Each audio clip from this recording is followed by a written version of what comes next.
ভোলা এবং যশোরে বেড়েছে বেশিরভাগ মাছের দাম। সপ্তাহের ব্যবধানে কেজিতে বেড়েছে 50 থেকে 100 টাকা পর্যন্ত। এ নিয়ে বিস্তারিত জানাতে ভোলার মেঘনা পাড়ের তুলাতুলি মাছঘাট থেকে যুক্ত হচ্ছেন ইমতিয়াজুর রহমান এবং যশোরের বড় বাজার থেকে যুক্ত হচ্ছেন রিপন হোসেন। তবে শুরুতে ইমতিয়াজ, আপনার কাছে জানতে চাই, মাছের সরবরাহ কমার কারণ কি, আর কোন মাছের দাম কত বাড়লো?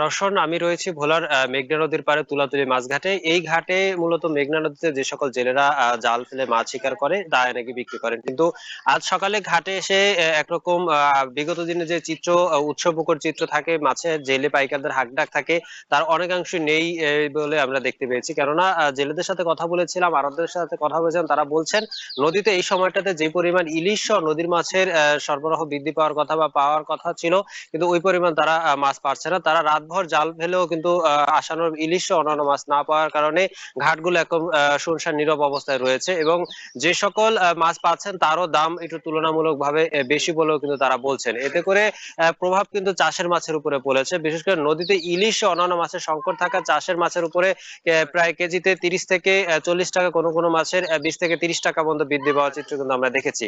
আজকে এই তুলাতুলি মাছ ঘাটে কিন্তু 1 কেজি ওজনের ইলিশ মাছ বিক্রি হচ্ছে 2300 থেকে 2400 টাকা কেজি দরে। এছাড়াও 700 থেকে 800 গ্রামের ইলিশ মাছ বিক্রি হচ্ছে 1800 থেকে 2000 টাকা কেজি দরে। একইভাবে কিন্তু নদীর অন্যান্য মাছের দামও কিন্তু তুলনামূলকভাবে বেশি, কেননা নদীতে ইলিশ সহ অন্যান্য মাছের সংকট থাকে, অন্যান্য মাছের চাহিদা বেশি এবং দাম কম রয়েছে। এছাড়াও যেই চাষের মাছ রয়েছে, চাষের মাছের দাম প্রায় রুই মাছ বিক্রি হচ্ছে 300 থেকে 350 টাকা।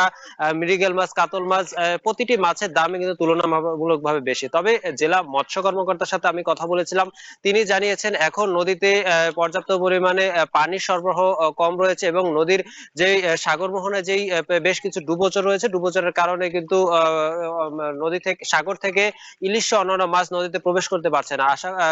তিনি বলছেন যে কিছুদিনের মধ্যে বৃষ্টিপাত বৃদ্ধি পাবে, এবং বৃষ্টিপাত হলে নদীর পানি বৃদ্ধি পাবে। এতে করে কিন্তু নদী, ভোলার মেঘনা তেঁতুলিয়া নদীতেই আশানুরূপ ইলিশ সহ অন্যান্য মাছের সরবরাহ বৃদ্ধি পাবে বলে কিন্তু তিনি জানিয়েছেন। এই সময়টাতে জেলেরা তাদের জাল ফেলে যে কাঙ্ক্ষিত ইলিশ সহ অন্যান্য মাছ পাবে এবং বিগত দিনের ধার দেনা পরিশোধ করার কথাও কিন্তু জানিয়েছে। অপরদিকে যেই ব্যবসায়ীরা রয়েছেন ঘাটের, তারা বলছেন যে নদীর মাছের সরবরাহ কম থাকার কারণে তারা বরিশাল, যশোর এবং খুলনা থেকে চাষের মাছ আমদানি করে কিন্তু ঘাটে বিক্রি করছেন। এতে করে কিন্তু প্রতিটি মাছের দামে কিন্তু পরিবহন ব্যয় বৃদ্ধি পাওয়ার কারণে দামও তুলনামূলকভাবে বৃদ্ধি পাওয়ার কথাও কিন্তু ব্যবসায়ীরা জানিয়েছেন। আর জেলেরা বলছেন যে বিগত দিনে তারা 2 মাসের নিষেধাজ্ঞা থাকাকালীন কিন্তু একরকম ধার দেনা অবস্থায় ছিলেন, এখন নদীতে মাছ না থাকার কারণে অনেকটা দুর্বিষহ তাদের জীবন যাচ্ছে। তো এই ছিল আমার কাছে ভোলার তুলাতুলি মাছঘাট থেকে ইলিশের দরদামের সর্বোচ্চ তথ্য। রওশন। এবার আমরা একটু যশোরের মাছ বাজারের পরিস্থিতি জানতে চাই। সেখানে আছেন সহকর্মী রিপন হোসেন। রিপন, মাছ বাজারের আপনার সেখানে পরিস্থিতি কেমন দেখছেন, আর বাজার মনিটরিং এর কোনো ব্যবস্থা দেখেছেন কিনা? আসলে সহকর্মী যেমনটি বলছিলেন যে মাছের দাম বৃদ্ধি পেয়েছে, তার ব্যতিক্রম যশোরেও হয়নি। যশোরেও কিন্তু আমরা দেখেছি যে মাছের দাম বৃদ্ধি পেয়েছে। প্রতি কেজি রুই মাছ 230 থেকে 400 টাকা পর্যন্ত বিক্রি হচ্ছে, যেটি এক সপ্তাহ আগে ছিল 200 টাকা থেকে 350 টাকা পর্যন্ত, এবং মৃগেল মাছ রয়েছে সেটি 120 টাকা থেকে 150 টাকা পর্যন্ত বিক্রি হচ্ছে, যেটি এক সপ্তাহ আগেও বিক্রি হয়েছে 100 টাকা থেকে 130 টাকা কেজি। তেলাপিয়া মাছ রয়েছে, এটির চাহিদা বেশি থাকে সবসময়।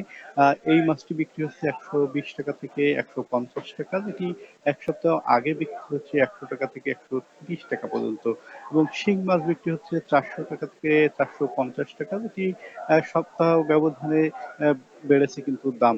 এছাড়া কই মাছ বিক্রি হচ্ছে 200 টাকা, যেটি এক সপ্তাহ আগে ছিল 240 টাকা। এই অবস্থা কিন্তু সব মাছের ক্ষেত্রেও হয়েছে, বিশেষ করে সিলভার কাপ, চিংড়ি, পাঙ্গাস, ট্যাংরা, এই সমস্ত মাছের দাম বৃদ্ধি পেয়েছে।